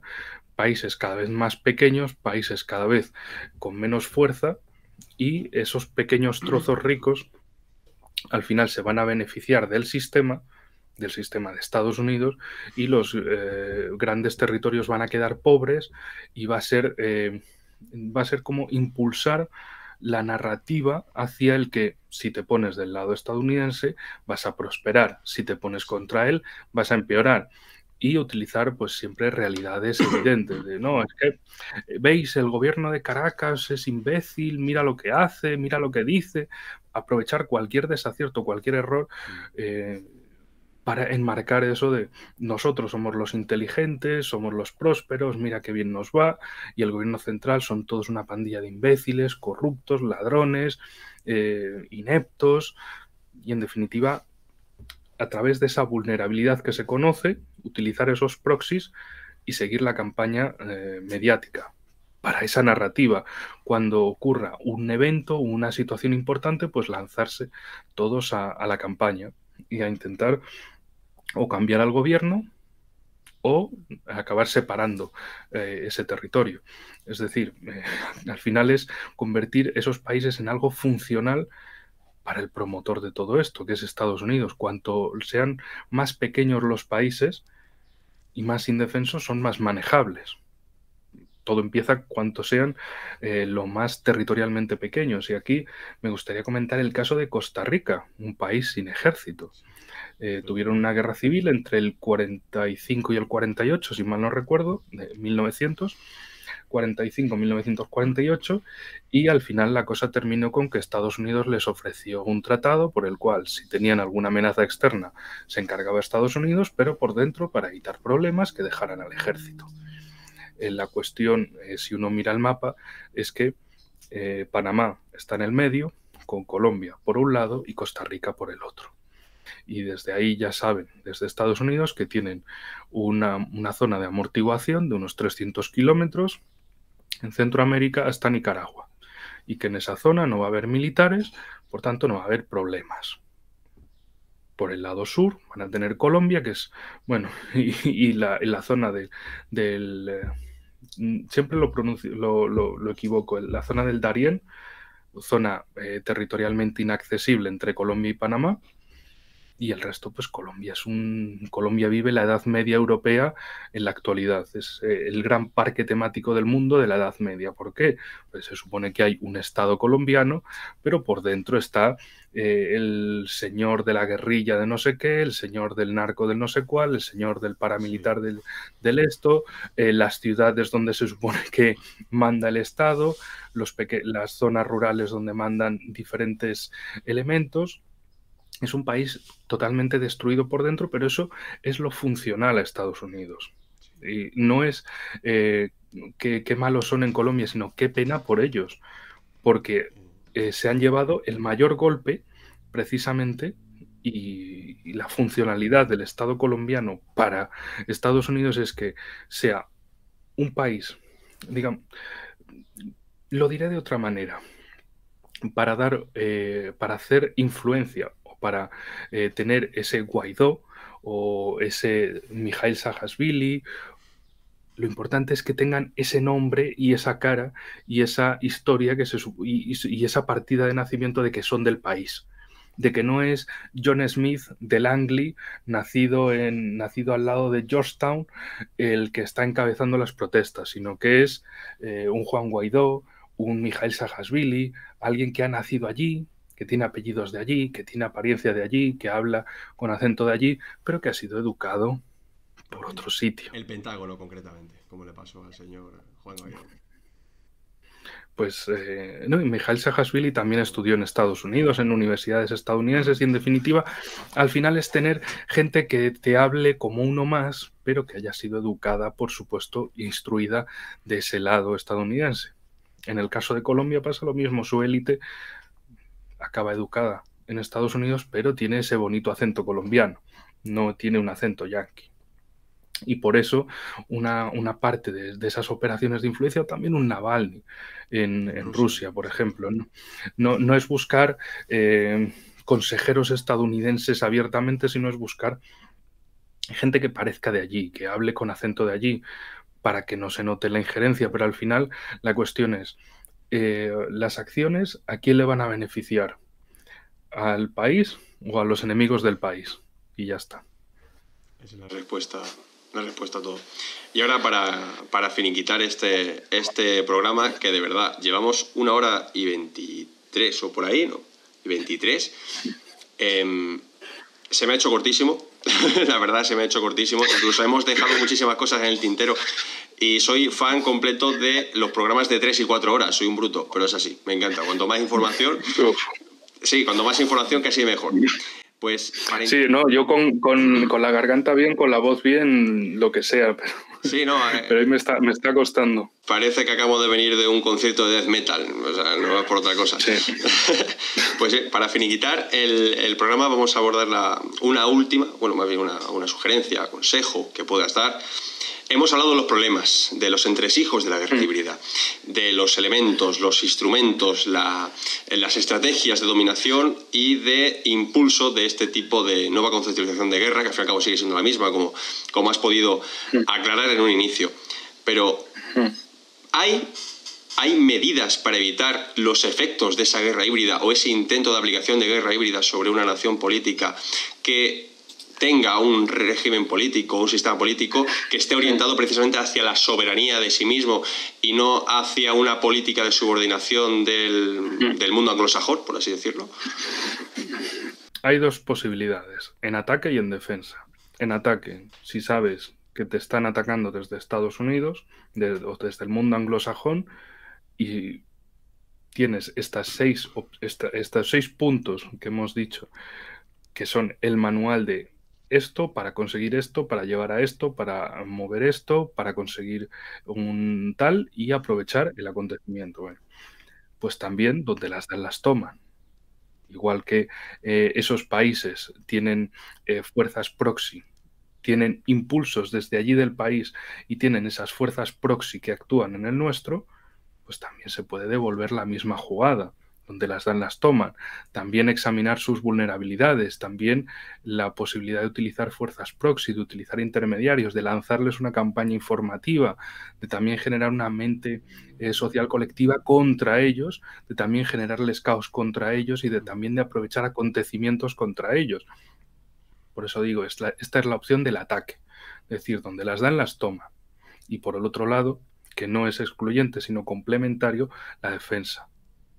Si el enemigo utiliza esta línea de pensamiento, también mirar cuáles son tus vulnerabilidades, ser crítico con uno mismo, decir por dónde se están metiendo y por dónde es probable que sigan metiéndose más. ¿Cuáles son las fuerzas proxy que están utilizando aquí?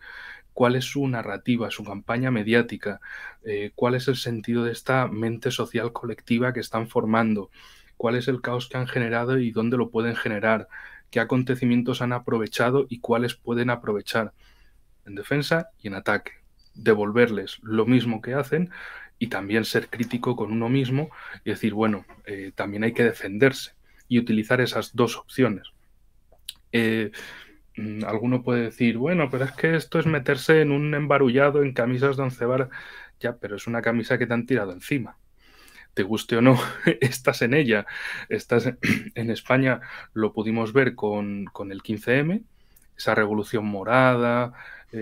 Básicamente tenía todos los tintes de una revolución de color, pero una revolución de color aplicada a estados, digamos, de dentro de Occidente, que al final lo que sirvieran es para crear una desilusión masiva y orientar al sistema hacia un refuerzo de sí mismo, porque no olvidemos que la mayoría absoluta de Rajoy, del PP, vino después del 15M. Entonces, ¿eso qué sirvió? Para desilusionar al sistema. Perdón, para desilusionar a la sociedad desde el sistema, para crear una oposición, en principio, asumible por todos. ¿Quién no iba a asumir aquellos puntos iniciales de democracia real, de prosperidad, de paz, etcétera, etcétera? Pero al final, ¿por qué fuerzas fueron tomadas esas propuestas? Pues por una izquierda patética, absurda, inepta, estéril, que asustaba o expulsaba a elementos discordantes, aunque llevaba a conclusiones de debates de 3 horas hablando sobre si el verde de las hojas es un verde claro, es un verde oscuro, es un verde esmeralda, chorradas que alguien que diga, bueno, ha estado trabajando 8 horas, trabaja hasta los fines, pues no sé por eso, llega ahí y dices, bueno, esta gente no sabe de trabajo, tal, ¿no? Los dejamos ahí. Y bueno, a partir de ahí, esa y otros casos han servido para reforzar al sistema, es decir, para como válvula de escape, en primer lugar, pero luego una válvula de escape que te lleva a una oposición absurda, a una oposición ridícula, que por supuesto no va a apoyar nadie, y al final lo que te crea es esa desilusión masiva de, pues vaya, o sea que los que venían a cambiar el mundo eran estos payasos que no saben hacer nada y los dejamos por ahí. Otros partidos también intentaron hacer cosas similares, como por ejemplo Podemos, también intentó ser una revolución de color en sí misma, intentando tomar esos lemas, esos colores, etcétera, etcétera, y fue otro lanzamiento de desilusión masiva. De que al principio sí, pero luego, sí, es que es la misma izquierda esta de siempre. Ciudadanos pareció ser lo mismo, pero del otro lado, de la derecha liberal, y lo mismo al principio, sí, parece muy... estos niñitos de ay, no puedo tocar esas cosas que se me rompen las uñas. Y ahora la última pieza es en toda esta creación de partidos y que parecen partidos del sentido común, pero luego pues son lo que son, es el tema de Vox. Parecía un partido del sentido común, pero al final se ha quedado pues para vestir otanistas. Es decir, eso de soberanía española, sí, pero mañana hablamos. No, pero le voy voy a preguntar al tío Sam qué tipo de soberanía necesito. O Sí, tengo que revestir a España. sí, hay que pedir cita con el Sí, jefe. sí, literalmente. Entonces, bueno, y también pues todo parte de una sociedad española que ha olvidado su historia o que la conoce por fragmentos, por fascículos o que la desprecia por completo y que no ve las cosas en conjunto. Pero bueno, para eso estamos nosotros, para intentar recuperar eso que ya no está. Así es, y desde luego intentar que no se reconduzca hacia corrientes políticas que son prácticamente tradicionales, aunque no me guste mucho hacer uso de esta conceptualización, pero bien es cierto que el marco nacional a nivel sociológico debe encaminarse hacia esto, hacia una posición de soberanía, hacia una posición de erigirse dentro de un marco internacional como, oye, somos españoles, tenemos una serie de características que nos hacen una potencia, aunque seamos una potencia media, aunque ya lo pongo cada vez más en duda, pero generalmente es una potencia media, de luego tenemos unas características geográficas de recursos que nos pueden convertir en una potencia mayor, muchísimo mayor. Es decir, somos el puente de África hacia Europa, de Iberoamérica hacia Europa y viceversa. Tenemos unas cuestiones geográficas y lingüísticas también muy importantes y que se nos olvida completamente. Pero desde siempre, diríamos que desde principios de los inicios, perdón, valga la redundancia, del régimen de 78, de aquella reforma política que no fue desde luego una ruptura con el régimen anterior, se nos tiene prácticamente como un rebaño de gente que ha sido educada e instruida para la subordinación. Y el ejemplo de Podemos es bastante práctico a estas cuestiones. ¿Qué fue Podemos, ni más ni menos? Pues fue el partido que institucionalizó las protestas, las quitó de las calles. Y además llevando a cabo una política de carácter totalmente reformista y con unas medidas sociológicas que las superponen a las políticas más imperantes. Es decir, no sé qué tipo de alternativa puede suponer un partido que contaba entre su equipo de gobierno con un señor exgemat como era José Julio Rodríguez. Lamento compartir nombre con este señor, pero es cierto, se llama José Julio Rodríguez, curiosamente, que por cierto fue uno de los que bombardeó Libia o dirigió el bombardeo de Libia en 2011. Lo que, por cierto, para aquellos podemitas que sigan, decir que Libia, desde ese bombardeo hecho también con la participación de José Julio Rodríguez, se convirtió precisamente en el punto de partida hacia Europa del tráfico de armas, tráfico de drogas, tráfico de personas y también de todas las mujeres forzadas a la prostitución en Europa. Proviene ni más ni menos que de Trípoli. Así que, llegando a esta cuestión de las nuevas formas para evitar la guerra híbrida, he de decir que España, como tal, ya ha sufrido ciertamente una guerra híbrida, si por así decirlo. Aunque no llamaría guerra híbrida, ya que básicamente estamos alineados con Estados Unidos, pero la cuestión de Cataluña, el 1 de octubre, si nos fijamos por analogía con aquel vídeo propagandístico del Euromaidán, es que es una calcamonía. Una chica guapa pidiendo democracia en un gobierno donde no lo había, donde nos están reprimiendo con la policía, pero al fin y al cabo llevando a cabo una especie de injerencista o de política de fragmentación de España, que también ha sido un plan bastante común en el programa del mundo occidental y también de la Unión Europea, todo se ha dicho. Es que España tiene una ventaja que no tiene ningún otro país europeo. Es que básicamente si España hace bien sus cosas, puede convertirse en un eje fundamental en el Mediterráneo occidental, en el Atlántico y también en toda Hispanoamérica, y que el español es el segundo idioma de Estados Unidos. Son cosas que se olvidan, son cosas que no se quieren ver, son cosas que, bueno, que hay políticos que quizá por comodidad les gusta tirar de ese discurso interno para ganar elecciones en su terruño y olvidarse del resto, ser individualistas de esa manera. Por otro lado, no hay una política común ni nada. En la época de Rajoy, por ejemplo, se hablaba de la marca España, o sea, España reducida a una marca comercial. En el caso ya con Pedro Sánchez, pues es que ni eso, ya no es ni marca España, ya es marca este país.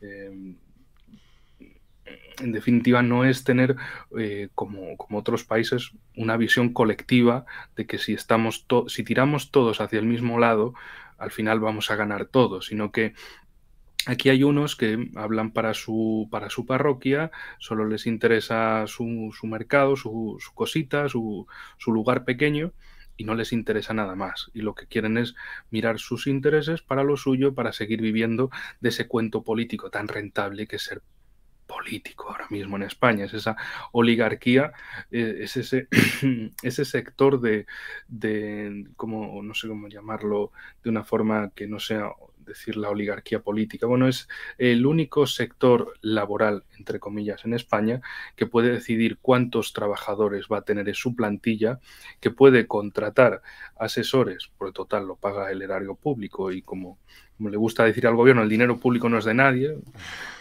Claro, los impuestos no son de nadie, llegan de la nada.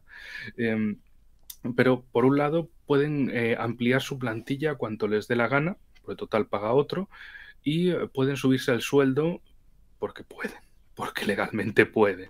Es decir, es un sector laboral único en toda España que puede decidir eso, cuántos chiringuitos se va a montar. Y además esto no lo olvidemos, que hasta en manuales de derecho administrativo aparece la fuga del derecho administrativo. Es decir, cómo entidades públicas, entidades políticas pueden crear instituciones bajo derecho privado, como fundaciones, instituciones, etcétera, que se rigen por eso, por derecho privado, no tienen que dar cuenta del dinero que reciben, porque es una entidad privada, no pública, y a partir de ahí ya esos famosos chiringuitos, que vienen de eso, básicamente, de cómo las instituciones públicas crean entidades privadas, las cargan de dinero, ponen gente y ya que se encarguen esas instituciones de gestionar un dinero del que no tienen que dar cuenta. Son, desde luego, una oligarquía de privilegiados, pero que, por supuesto, todos miran por su dinerito, por su chiringuito, por seguir viviendo del cuento, y que patriotismo cero. Pero también, en gran parte, es porque han sido educados para eso, han sido educados para vivir para hacerse el cuento, conseguir una vida fácil y decir, no, sí, estamos haciendo cosas, ya, sí. Por ejemplo, con el tema de los drones y misiles marroquíes vendidos por Israel, donde estaba Vox, tanto que hablan de no, el Estado de Israel es nuestro amigo, tal. Ya se ve. Pero ¿qué pasa? Que la gente en España, los temas exteriores son invisibles prácticamente.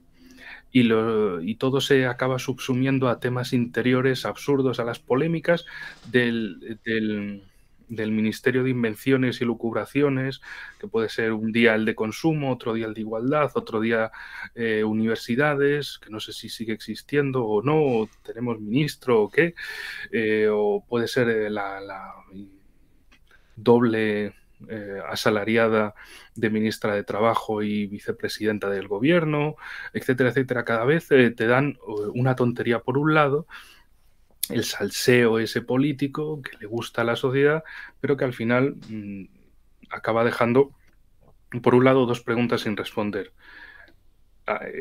¿Cómo está España y a dónde va esto? Porque al final todo son cositas interiores, detalles absurdos, recrearse en esas obscenidades políticas, pero al final no es ni visión de conjunto interna ni proyección externa.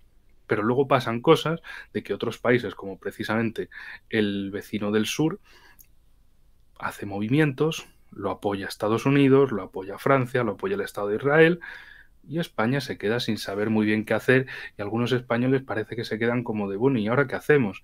Ya, pues haber estudiado, haber empezado de antemano a pensar en cómo está la situación y a pensar en que estas cosas, si suceden, es porque no se hizo bien el trabajo anterior y que ahora se podría empezar a hacer. ¿Pero qué pasa? Ah, bueno, no, es que en Cataluña hay no sé qué caso, no, es que en Galicia ahora no sé cuál, no, es que en Extremadura tal, en Canarias no sé qué. Y siempre es visiones fragmentadas, no una visión de conjunto. Porque si España tuviera una visión de conjunto, podría convertirse también, como digo, igual que otros países son el llamado eje franco-alemán o el grupo de Visegrado, España también podría tener un grupo mediterráneo. Sí, perfectamente. Pero ¿qué pasa? Que ese grupo mediterráneo se llama PIGS, del inglés cerdos, y es como nos denominaban los del norte, especialmente de Reino Unido. Vaya calidad de amigos que tenemos. Sí. Vaya calidad de aliados.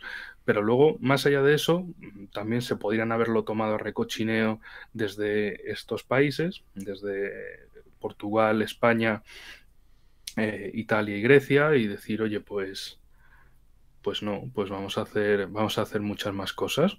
Vamos a juntarnos, vamos a hacer una proyección del Mediterráneo y vamos a buscar las cosas, los acuerdos mutuos, los beneficios mutuos para nosotros en este punto. Vamos a trabajar en conjunto, igual que otros son el grupo de Visegrado en Europa centrooriental, nosotros vamos a hacerlo en el Mediterráneo, en el Mediterráneo septentrional, en el Mediterráneo europeo, también buscando proyección con el Mediterráneo meridional, con Egipto, con Túnez, buscar un arreglo de Libia de una u otra vez, con el tema de Argelia, es decir, buscar cosas. ¿Eso quién lo ha hecho? Italia, por su cuenta, con los recientes acuerdos con Argelia. Bueno, si España quiere hacer el payaso, que lo haga. Italia va a ir por otro lado. Sí, lo que nos ha llevado a pues eso, debilitar nuestras relaciones con, por cierto, nuestro proveedor de gas principal, que es Argelia, que por cierto nos estaba dando el gas a precio de amigo, no a precio de mercado, que esto se lo olvida bastante. Pero bueno, aquí ya entran otros factores que nos llevarían, pues eso, a 2 horas más de programa, hablando de la cantidad de think tanks que tiene Marruecos para conseguir sus objetivos geopolíticos, y con nombres y apellidos, personas que están a sueldo dentro de las propias instituciones españolas del gobierno de Marruecos. Los servicios de inteligencia en esta cuestión también hacen un papel esencial. Y bueno, eso yo diría, incluso, mira, vamos a hacer una cosa, vamos a dejar para otro programa, ¿qué te parece? Ese tipo de... ¿Te parece genial? Sí. Pues... Una geopolítica de España. Una geopolítica de España, aunque nosotros somos más de defender la articulación panibérica, en este caso, un poquito más universal, por así decirlo, pero que al menos es una alternativa a lo que hay actualmente. Pues, Enrique, muchísimas gracias, desde luego, por tu tiempo, por esta reorganización que hemos tenido que hacer 50.000 veces para poder hacer este programa. Y sí, ha sido bastante estruendoso. Y de verdad, muchísimas gracias por todo. He de decir que claramente contamos contigo para otras nuevas colaboraciones y para nuevas actividades que también tenemos pendiente.